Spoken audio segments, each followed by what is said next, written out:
மிளகா வந்து ஒரே ஒரு மிளகா தான் பழுத்திருக்குது. Hello friends, welcome to Sivagami garden. Friends, நம்ம மேலே வந்துருக்குறோம். பாருங்கள், மேலே எவ்வளோ நல்லா இருக்குது மோசம். இது கொய்யாக்காய் பார்க்கறதுக்கு வந்துருக்குறோம். கொய்யாக்காய் நல்லா அழகாக இருக்குது. ஆனால் எப்போ தான் பெருசாகும்னு தெரியல.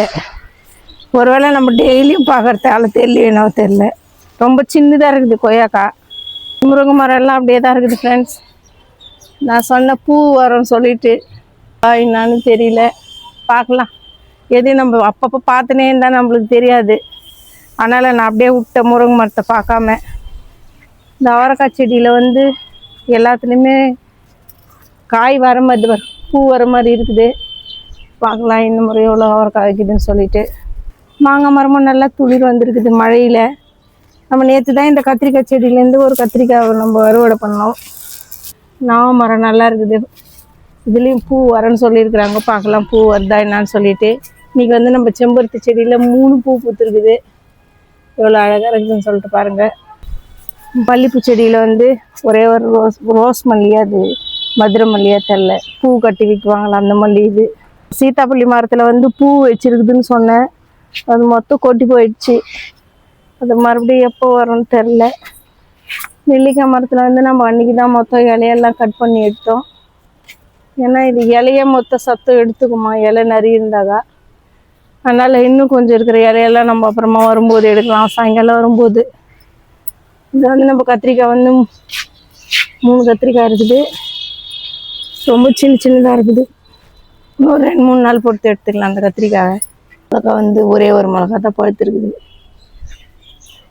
இன்னும் டைம் ஆகும் இது எல்லாமே பழுக்கிறதுக்கு. இது வந்து இந்த கத்திரிக்காய் செடி அங்கேருந்து நம்ம இங்கே எடுத்துன்னு வந்து வச்சுருக்குறோம். நான் இதுலேயே ஒரு மிளகா செடி இங்கேருந்து எடுத்து நட்டு வச்சுருக்குறேன். பார்க்கலாம் இப்போயாவது நல்லா வருதா என்னான்னு சொல்லிட்டு. ஜாதி மல்லியில் வந்து அரும்பு தான் இருக்குது. இன்றைக்கி எதுவும் பூ இல்லை. கனகாமரத்தில் வந்து நம்ம நேற்று தான் பூ பறிச்சுன்னு போனோம். எல்லோ கலர் ரோஸில் வந்து அரும்பு வைக்குது. இங்கே வந்து ஃப்ரெண்ட்ஸ், நான் இங்கே எதுவுமே மண்ணில் வந்து நான் எதுவும் வேலை செய்கிறதில்ல, தண்ணி ஊற்றுறதில்ல.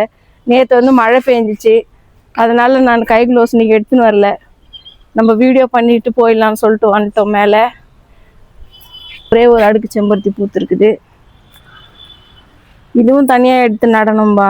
இருவாச்சி மல்லியும் இதையும் ரெண்டும் ஒன்றா இருக்கிறதால இதில் வந்து நம்மளுக்கு 2 கத்திரிக்காய் பாருங்கள். இந்த ஒரு கத்திரிக்காய் பெருசாக இருக்குது அழகாக, இன்னொரு கத்திரிக்காய் சின்னதாக இருக்குது. சம்பங்கி செடி வந்து எல்லாம் சைடில் இருக்கிற கிளையெல்லாம் எடுத்து விட்ருக்குறேன் நான் புதினாலேருந்து. அதில் சம்பங்கி வரப்போகுது. இப்போ இதுலேயே நம்ம ஒரு நாளைக்கு தூக்கி இது மொத்தம் சைடில் இருக்கிற இதுவெல்லாம் எடுக்கணும். அப்போ தான் பூ வைக்கும். அது நம்ம வந்து இது பாருங்கள், மொத்த கனகாமர செடியெல்லாம் பெருசாகிடுச்சு. அரும்பு வந்து வரப்போகுது. இதில் பூ வைக்க போகுது. பூ வச்சிச்சுன்னா நல்லாயிருக்கும். மஞ்சளும் இருக்குது. எல்லாத்துலேயுமே நான் ஒன்று வச்சுருக்கிறேன். இதுவும் எடுத்து நான் ஒரு தொட்டி காலி பண்ணிவிட்டு அதில் வைக்கலான்னு இருக்கிறேன் இந்த மஞ்சள் செடியும். இது வந்து நம்ம போன வருஷம் நம்மக்கிட்ட கார்டனில் வச்சுருந்த மஞ்சள் தான். அதை எடுத்து நான் அந்த கிழங்கு அப்படியே வச்சு நின்று போட்டு விட்டேன். அது எல்லாத்துலேயுமே வளர்ந்துருக்குது. செம்பருத்தி செடியில் வந்து இன்றைக்கி பெருசாக இருக்குது ஃப்ரெண்ட்ஸ் அரும்பு. இது கண்டிப்பாக நாளைக்கு பூக்கும்னு நினைக்கிறேன். பார்க்கலாம், பூத்துச்சுன்னா எவ்வளோ அழகாக இருக்குதுன்னு சொல்லிட்டு நான் உங்ககிட்ட காட்டுறேன் வீடியோவில்.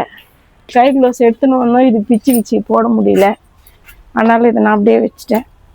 நிறைய அரும்பு இருக்குது. ஆனால் இன்றைக்கும் ஒரு பூவும் இல்லை. எல்லாத்துலேயுமே அரும்பு இருக்குது. நேற்று நான் 2-3 களையை கூட கட் பண்ணி எடுத்துட்டேன். பூத்து முடிஞ்ச களைங்களை. செம்பருத்திலையும் அரும்பு வருதுன்னு நினைக்கிறேன். வெள்ளைப்பூச்சி எல்லாம் இல்லை. மொத்தம் நம்ம ஸ்ப்ரே பண்ணி விட்டு எல்லாம் காலி ஆயிடுச்சு. அரும்பு வரப்போகுது இதில். நம்ம கார்டனில் எவ்வளோ தான் ஃப்ரெண்ட்ஸ். இந்த வீடியோ உங்களுக்கு பிடிச்சிருக்குன்னு நினைக்கிறேன். உங்கள் ஃப்ரெண்ட்ஸுங்களுக்கு கூட அனுப்பலாம். நல்ல யூஸ்ஃபுல் விஷயம் தான் நான் சொல்லுவேன். இந்த வீடியோ உங்களுக்கு பிடிச்சிருக்கும். லைக் பண்ணுங்கள், ஷேர் பண்ணுங்கள், கமெண்ட் பண்ணுங்கள், சப்ஸ்கிரைப் பண்ணுங்கள் ஃப்ரெண்ட்ஸ். பாய்.